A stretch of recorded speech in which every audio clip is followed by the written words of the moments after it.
दोस्तों वो तारीख थी 11 अगस्त साल 2015 की, जब शाम को मुझे मेरे दोस्त प्रतीक का कॉल आया। मैंने फोन उठाया तब उसने कहा, यार सुनना, मम्मी पापा आज बाहर गए हैं और तू तो जानता है कि मैं रात भर अकेले नहीं रह सकता। अगर आज रात तू मेरे यहाँ रुक जाएगा तो कोई दिक्कत है क्या? प्रतीक की सारी बात सुनकर मैं बोला, अरे कोई नहीं, आ जाऊंगा। बोल कितने बजे आना है? इस पर प्रतीक ने कहा, जब तेरा मन करे, बस रात 9 बजे से पहले आ जाना। और इतना कहकर प्रतीक ने फोन रख दिया। खैर मैं जल्दी जल्दी काम निपटाने लगा ताकि जल्द से जल्द प्रतीक के घर पहुंच सकूं और सारा काम निपटाकर तकरीबन 8:30 बजे तक अपनी मोटरसाइकिल से प्रतीक के घर की ओर निकल गया। आसमान में काले बादलों का जमावड़ा देखकर मैं बाइक को तेजी से भगाने पर मजबूर था, क्योंकि बारिश किसी भी वक्त आ सकती थी और इस बार तो ऐसा लग रहा था जैसे कोई बड़ा तूफान आएगा। खैर कुछ देर बाद मैं प्रतीक के घर पहुंचा। प्रतीक का घर काफी अजीब सी जगह पर था। आसपास ना तो वहां कोई दूसरा घर था और ना ही कोई दुकान, जिस पर मैंने मन ही मन कहा, अब पता चला साले को इतना बड़ा घर सस्ते में क्यों मिल गया। मेरी बाइक की आवाज सुनकर प्रतीक ने दरवाजा खोला। मैंने बाइक को घर की बाउंड्री के अंदर एक शेड के नीचे रख दिया ताकि अगर बारिश हो भी तो मेरी बाइक भीगे नहीं, और बाइक रखकर हम दोनों अंदर दाखिल हुए। प्रतीक का घर सच में काफी बड़ा था और इतने बड़े घर में अकेले प्रतीक तो क्या, कोई भी डर जाएगा। खैर अभी मैं अपनी आंखें फाड़कर उस घर को निहार ही रहा था कि प्रतीक बोला, चल मेरे कमरे में, खाना मैंने बाहर से ही मंगवा लिया था, चल वहीं खाते हैं। प्रतीक के बोलते ही हम दोनों उसके कमरे की तरफ जाने लगे। फिर उसके कमरे में जाकर हमने कुछ देर बातें की और बातों ही बातों में मैंने प्रतीक से पूछा, यार तेरा इतना बड़ा घर है, तुम लोग एक वॉचमैन क्यों नहीं रख लेते हो? जिस पर प्रतीक ने अपनी पेशानी की लकीरों को चढ़ाते हुए कहा, हमने एक बार नहीं बल्कि 3 बार वॉचमैन रखा था, मगर सबने 2 दिन में नौकरी छोड़ दी। वो सब हमारे घर के पीछे जो कब। ये बोलते बोलते प्रतीक रुक गया। उसकी आधी अधूरी बात सुनकर मैं बोला, क्या क्या घर से थोड़ी दूरी पर क्या है? इस पर प्रतीक विषय बदलते हुए बोला, छोड़ना वो सब, चल खाना खाते हैं और सो जाते हैं, बहुत तेज बारिश आएगी लगता है, बाकी बात मैं कल सुबह बता दूंगा। फिर मैं और प्रतीक खाना खाने लगे। खाने का पहला निवाला अभी मेरे गले से नीचे उतरा भी नहीं था कि तेज हवाओं के चलते कमरे की खिड़कियां जोर जोर से बजने लगी। बाहर तूफान और बारिश दोनों ही शुरू हो चुकी थी। खाते खाते मैं उठा और खिड़की की ओर बढ़ने लगा। तभी मुझे किसी आदमी की चीख सुनाई पड़ी। मैं प्रतीक की ओर पलटा और बोला, यार शायद कोई चिल्ला रहा है। इस पर प्रतीक ने दीवार में टंगी घड़ी की ओर देखा। तब रात के 9 बज रहे थे और फिर वो बोला, ना ना तेरे कान बज रहे हैं, खिड़की बंद कर और आ जा यहाँ। मुझे भी लगा शायद ऐसा ही कुछ होगा, लिहाजा मैंने खिड़की बंद किया। खाना खाकर कुछ देर और हमने बातें की। फिर बिस्तर पर लेटे लेटे ही मैं कब सो गया कुछ याद नहीं। पता नहीं कितनी देर बाद, मगर जब मेरी आंख खुली तो मेरे कानों में वही चीख गूंज रही थी जिसे मैंने खिड़की बंद करते वक्त सुना था। मैं झट से उठकर बैठ गया और कमरे के चारों तरफ देखने लगा। हैरत की बात तो ये कि रूम की सारी खिड़कियां बंद होने के बावजूद भी वो आवाज मुझे साफ तौर पर सुनाई दे रही थी। मैंने प्रतीक की ओर देखा तो वो गहरी नींद में था और प्रतीक को देखने के दौरान ही मेरी नज़र तकिए के बीच में रखी बैटरी टॉर्च पर गई। मैंने वो टॉर्च उठाया और प्रतीक के कमरे से होकर घर से बाहर निकलने लगा, ये पता लगाने के इरादे से कि आखिर ये आवाज़ है किसकी और कहाँ से आ रही है। मैं जब घर से बाहर निकला तो तब तक बारिश और तूफान दोनों ही थम चुके थे, मगर वो चीखने की आवाज़ और तेज हो गई। लिहाजा मैं टॉर्च को आगे रखकर और उस आवाज़ को सुनते हुए उसकी ओर बढ़ने लगा। आसपास सिवाय मेरे और कोई इंसान नहीं था। मेरी कदमों के अलावा सिर्फ रात कीड़ों की आवाज़ ही थी उस रास्ते पर। उस आवाज़ का पीछा करते करते मैं प्रतीक के घर से थोड़ा दूर आ चुका था। तभी चलते चलते मेरे कदम एकदम से ठहर गए, क्योंकि वो आवाज़ एकदम तेज हो चुकी थी। इसका मतलब था कि आवाज़ यहीं कहीं से आ रही है। आसपास देखा तो पाया कि मेरी दाईं ओर एक पुराना सा कब्रिस्तान है, जिसकी दीवारें जगह जगह से टूटी हुई थी। अभी मैं उस कब्रिस्तान में जाने के लिए थोड़ा आगे बढ़ा ही था कि तभी पीछे से किसी ने मेरे कंधे पर हाथ रखा। मैं झट से पीछे मुड़ा तो प्रतीक था। तभी मैंने कहा, हो तू है? पर तू तो सो रहा था ना। इस पर प्रतीक बोला, वो सब छोड़, तू यहाँ क्या कर रहा है? तेरी छानबीन वाली आदत गई नहीं अभी तक? यहाँ रुकना ठीक नहीं है, चल घर चल। इस पर मैंने बोला, रुकना, यहाँ तक आ गए तो देखते हैं कि आवाज़ है किसकी। जिस पर प्रतीक ने थोड़ा गुस्सा होते हुए कहा, अबे तू पागल है क्या? तुझे इस कब्रिस्तान के बारे में भी पता नहीं है, इसलिए तू ऐसा बोल रहा है। पहले पहले तो प्रतीक अंदर ना जाने की जिद पर अड़ा रहा, मगर जब मैंने जिद पकड़ी अंदर जाने की तो उसे झुकना ही पड़ा। फिर मैं और प्रतीक कब्रिस्तान की उस टूटी हुई दीवार को फांदकर अंदर दाखिल हुए। तो जैसे ही हमने कब्रिस्तान के अंदर पैर रखा कि वो चीखने की आवाज और भी तेज हो गई। खैर मैं और प्रतीक आगे बढ़ते रहे। चूंकि वो कब्रिस्तान काफी पुराना था, इसलिए कहाँ कब्र है और कहाँ जमीन उतना समझ नहीं आ रहा था। अभी हम लोग थोड़ा भीतर गए ही थे कि अचानक ही मुझे ऐसा लगने लगा जैसे किसी ने मेरा दाहिना पैर पकड़ कर रखा हो, क्योंकि मैं चलने के लिए अपना दाहिना पैर उठा नहीं पा रहा था। मैंने जब अपने पैर की ओर देखा तो मेरे पूरे शरीर में एक सिहरन सी दौड़ गई, क्योंकि जमीन से निकले एक हाथ ने मेरा पैर पकड़ रखा था। मैंने एक झटके से अपना पैर छुड़ाया, जिस पर प्रतीक ने कहा, संभल कर चल, किसी कब्र में मत चढ़ जाना, देखा ना ये कब्रिस्तान कितना खतरनाक है। अब मैं भी समझ गया था कि यहाँ सब कुछ गड़बड़ है, मगर मैं डरा नहीं और प्रतीक के साथ आगे बढ़ता रहा। अभी हम लोग उस जगह से थोड़ा आगे गए ही थे कि तभी मेरी नज़र पास ही में मिट्टी के टीले पर बैठे एक आदमी पर गई, जो कि अपना सिर झुकाए जोर जोर से रोए जा रहा था। उसकी चीख इतनी दर्दनाक और कर्कश थी कि मैं चुप नहीं रह पाया। अरे भाई साहब, क्यों रो रहे हैं आप?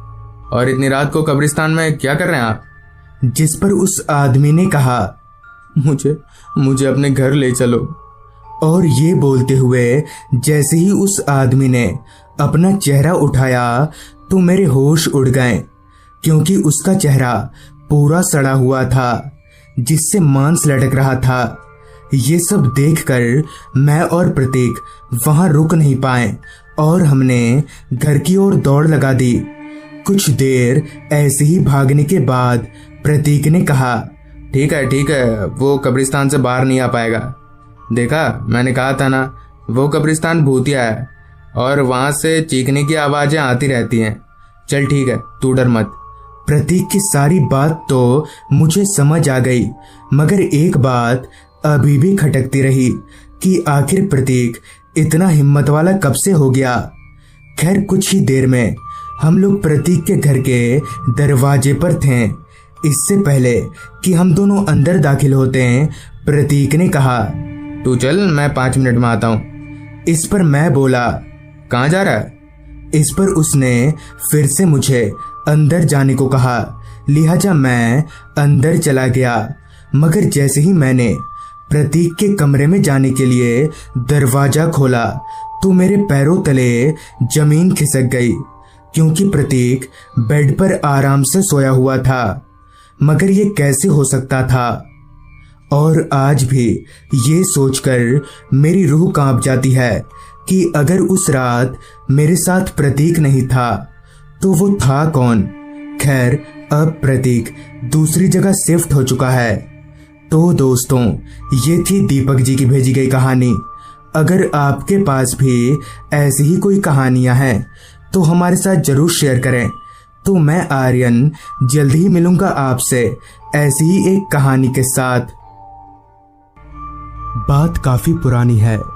लगभग 38 साल पहले मेरे दादाजी अपने घर परिवार से दूर लखनपुर गांव में एक बड़े जमींदार साहब के यहाँ रसोइये का काम किया करते थे। मतलब ये कि जमींदार साहब के घर में जब भी जितना भी खाना बनता था वो दादाजी ही बनाते थे। मगर एक दिन कुछ ऐसा हुआ जिसके चलते दादाजी को अपनी नौकरी से हाथ धोना पड़ा। हुआ कुछ ऐसा कि जमींदार साहब के घर में चोरी हो गई। चूंकि दादाजी वहां इकलौते नौकर थे, इसलिए सभी का शक उन्हीं पर गया, जिस वजह से जमींदार साहब ने उन्हें काम और घर दोनों से ही बेदखल कर दिया। बेघर हो चुके दादाजी अपने गांव जाने वाली सीधी सड़क पकड़ी और उसी पर आगे बढ़ने लगे। शाम का वक्त था और अंधेरा भी करीब करीब होने ही वाला था। निराश होकर दादाजी चल तो रहे थे, मगर उन्हें यह मालूम था कि ऐसे चलकर वो अपने गांव नहीं पहुंच सकते, क्योंकि 45 किलोमीटर पैदल चलना मुमकिन नहीं है। ऊपर से गर्मी का मौसम होने की वजह से थोड़ी दूर चलते ही दादाजी पसीने से तर हो जाते। दादाजी अभी चल ही रहे थे कि तभी उन्हें कुछ ही दूरी पर एक छोटा सा तालाब दिखा। उन्होंने सोचा क्यों ना हाथ मुंह धोकर यहाँ थोड़ा आराम करने के बाद चला जाए। यही सोचकर दादाजी उस तालाब की ओर जाने लगे। चलकर दादाजी उस तालाब के पास पहुंचे और हाथ मुंह धोकर तालाब से थोड़ा दूर जमीन पर घास में लेट गए। थककर चूर हो चुके दादाजी थोड़ा आराम मिलते ही नींद के आगोश में चले गए। पता नहीं कितनी देर बाद, मगर जब उनकी आंख खुलने को हुई तब उन्हें ऐसा महसूस हो रहा था जैसे कोई उनके अगल बगल घूम रहा हो। दादाजी ने आंख खोलकर देखा तो सामने का नजारा देखकर वो एकदम से सहम गए, क्योंकि ठीक उनके सर के पास एक बूढ़ा आदमी हाथ में लाठी लिए खड़ा था। दादाजी हड़बड़ाते हुए उठकर बैठ गए। तभी उस बुजुर्ग आदमी ने अपनी दबी सी खरखराती आवाज में कहा, कहाँ रहते हो? दादाजी बोले, जी मैं यहाँ काम ढूंढ रहा था, आपके पास कोई काम है? इस पर बुजुर्ग बोला, घर की देखरेख कर लोगे? इस पर दादाजी ने अपना सिर हाँ में हिलाकर इशारा किया। दादाजी से हाँ का इशारा पाकर उस बुजुर्ग आदमी ने कहा, चलो मेरे साथ। फिर वो दोनों चलने लगे। बुजुर्ग आदमी आगे आगे और दादाजी उसके पीछे पीछे घने जंगलों से होकर आगे बढ़े जा रहे थे। शाम की हल्की रोशनी भी अब रात के काले अंधेरे में तब्दील हो चुकी थी। उस बुजुर्ग आदमी के पीछे पीछे चलते चलते दादाजी ने मन ही मन सोचा, इस जंगल में कहाँ है इसका घर? खैर, कुछ दूर चलने के बाद वो दोनों एक बड़े से घर के पास पहुंचे। घर की दीवारों ने जगह जगह से प्लास्टर छोड़ दिया था। मकड़ी के जालों ने उस घर को ऐसे जकड़ कर रखा था जैसे वो घर इंसानों का नहीं बल्कि मकड़ियों का हो। खैर वो बूढ़ा आदमी दादाजी को घर के अंदर ले गया। वो घर बाहर से जितना गंदा और पुराना लग रहा था, अंदर से उतना ही साफ सुथरा था। तभी उस बूढ़े आदमी ने दादाजी से बोला, खाना बनाना जानते हो? इस पर दादाजी ने कहा, हाँ जानता हूँ। इस पर वो बूढ़ा आदमी बोला, ठीक है, आज रात का खाना तुम बनाओगे। घर के पीछे बागान है, तुम्हें वहाँ सब तरह की सब्जियाँ मिल जाएंगी, जाओ तोड़ लाओ। उस बुजुर्ग की बात सुनकर दादाजी अभी घर के पीछे वाले दरवाजे की ओर जा ही रहे थे कि तभी उस बूढ़े आदमी ने दादाजी को रोकते हुए कहा, रुको, ऐसे मत जाओ, ये लो टॉर्च। बिना टॉर्च के रात में कभी भी बाहर मत निकलना। उस बुजुर्ग से टॉर्च लेकर दादाजी घर के पीछे वाले दरवाजे की ओर जाने लगे। दरवाजा खोलकर जब दादाजी बाहर निकले तब उनके कानों में सिर्फ और सिर्फ रात कीड़ों की आवाज ही गूंज रही थी। उन्होंने टॉर्च ऑन किया तो सामने बहुत सारे पेड़ पौधे लगे हुए थे। वहां बहुत सारे आम के पेड़ भी थे और सब्जियां तो इतनी थी कि 10-12 लोग भी साल भर आराम से खा लेंगे। शायद बागान घर से भी ज्यादा बड़ा था। खैर दादाजी सब्जियां तोड़ने लगे। अभी वो सब्जियों को इकट्ठा कर ही रहे थे कि तभी रात कीड़ों की आवाज के साथ ही साथ दादाजी को एक और आवाज सुनाई पड़ी। वो आवाज पायल छमछमाने की थी। दादाजी झट से उस ओर मुड़े जिधर से वो आवाज आई थी। तब उन्होंने देखा कि उनसे कुछ ही दूरी पर एक औरत खड़ी है। वो औरत भी दादाजी की तरह ही सब्जियां तोड़ रही थी। दादाजी को लगा शायद ये भी इसी घर में रहती होगी, इसलिए उन्होंने ज्यादा दिमाग नहीं लगाया और सब्जी तोड़कर वापस घर में आ गए। वो बुजुर्ग आदमी हॉल में ही एक कुर्सी पर बैठकर बीड़ी के कश लगा रहा था। लिहाजा दादाजी उसके पास गए और बागान से लाई सब्जियों को मेज पर रखते हुए उस बुजुर्ग आदमी से बोले, यहाँ आपके अलावा कोई औरत भी रहती है क्या? इस पर वो बुजुर्ग आदमी हड़बड़ाते हुए उठकर बोला, नहीं तो, मैं अकेला रहता हूँ। उस बुजुर्ग आदमी के ये बोलने का तरीका और उसके परेशान चेहरे को देखकर कोई बच्चा भी जान जाता कि वो कुछ छिपाने की कोशिश कर रहा है। खैर दादाजी ने फिर कुछ नहीं बोला और चुपचाप उन सब्जियों को लेकर खाना बनाने के लिए किचन की ओर जाने लगे। दादाजी को ये अभी भी समझ नहीं आया था कि आखिर वो औरत थी कौन और वो बागान के अंदर आई तो आई कैसे। खैर कुछ ही देर में खाना बनकर तैयार हो गया। दादाजी ने खाना परोसा और वो दोनों एक साथ में ही खाना खाने बैठ गए। खाना खाते वक्त दादाजी ने हिचकिचाकर ही सही मगर उस आदमी से पूछ ही लिया, अच्छा, आपका ये घर इतने घने जंगल में? इस पर उस बुजुर्ग आदमी ने हंसते हुए जवाब दिया, ये घर अभी से नहीं, कई सालों से यहाँ पर है। मेरे दादा परदादा रहा करते थे। अब इतने बड़े घर को ऐसे तो छोड़ नहीं सकता, इसलिए यहीं रहता हूँ। बूढ़े की सारी बात सुनकर दादाजी ने कहा, आपके बाल बच्चे नहीं हैं? दादाजी की इस बात का पता नहीं क्यों उस बुजुर्ग ने कोई जवाब नहीं दिया और उसका चेहरा भी थोड़ा उतर सा गया। खैर इसके बाद ना तो वो कुछ बोला और ना ही दादाजी। खाना पीना हो जाने के बाद बर्तन मांजकर दादाजी एक कमरे में और वो बुजुर्ग आदमी दूसरे कमरे में सोने चला गया। लेकिन पता नहीं क्यों इतना थका हुआ होने के बावजूद भी दादाजी को जरा भी नींद नहीं आ रही थी। करवटें बदल बदल कर दादाजी अभी सोने की कोशिश कर ही रहे थे कि तभी उनकी नजर कमरे की खिड़की से बाहर गई तो उनके होश उड़ गए। दरअसल उनकी खिड़की के ठीक बाहर कोई लड़का खड़ा था। मगर ये कैसे हो सकता है? उस बुजुर्ग ने तो साफ शब्दों में बोला था कि उसके अलावा इस घर में और कोई नहीं रहता। तो फिर ये लड़का और वो औरत कौन है? मगर फिर भी दादाजी डरे नहीं। वो बिस्तर पर से उठे और खिड़की के पास जाने लगे। मगर जैसे ही वो खिड़की के पास पहुंचे कि वो लड़का पता नहीं कहीं गायब हो गया। अभी दादाजी खिड़की से बाहर उस लड़के को ढूंढ ही रहे थे कि तभी उन्हें ठीक उनके कमरे के ऊपर यानी दूसरी मंजिल से खटपट की कुछ आवाजें आने लगी। दादाजी ने सोचा कि बुजुर्ग आदमी तो उनके बगल वाले कमरे में सोया हुआ है, तो फिर ऊपर कौन है? यही पता लगाने के लिए दादाजी अपने कमरे से बाहर निकले।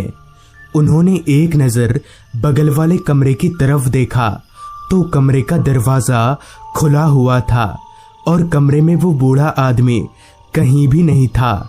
दादाजी को लगा शायद वही होगा ऊपर, मगर ये पागल बुढ़ा आखिर इतनी रात को ऊपर क्या कर रहा है?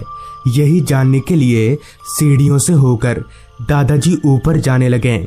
सीढ़ियां चढ़कर जब दादाजी दूसरी मंजिल पर पहुंचे तब देखा कि वहां एक कमरे का दरवाजा खुला हुआ है। दादाजी उसी कमरे की ओर बढ़ने लगे। उस कमरे के पास पहुंचकर जब दादाजी ने अंदर झांका तो सामने का नजारा देखकर सर से लेकर पैर तक उनके शरीर में करंट दौड़ गया, क्योंकि कमरे के अंदर वही बूढ़ा आदमी था। यही नहीं बल्कि उसके साथ वो बगीचे वाली औरत और वो आदमी जो थोड़ी देर पहले दादाजी की खिड़की के पास खड़ा था, वो दोनों भी थे।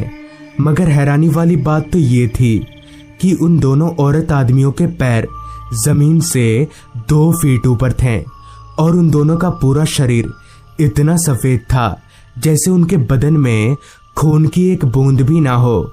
डर के मारे दादाजी का पूरा बदन थर-थर कांप रहा था। उन्हें ये समझ नहीं आ रहा था कि आखिर ये सब है क्या, मगर वो इतना जान गए थे कि यहाँ रुकना उनके लिए ठीक नहीं होगा।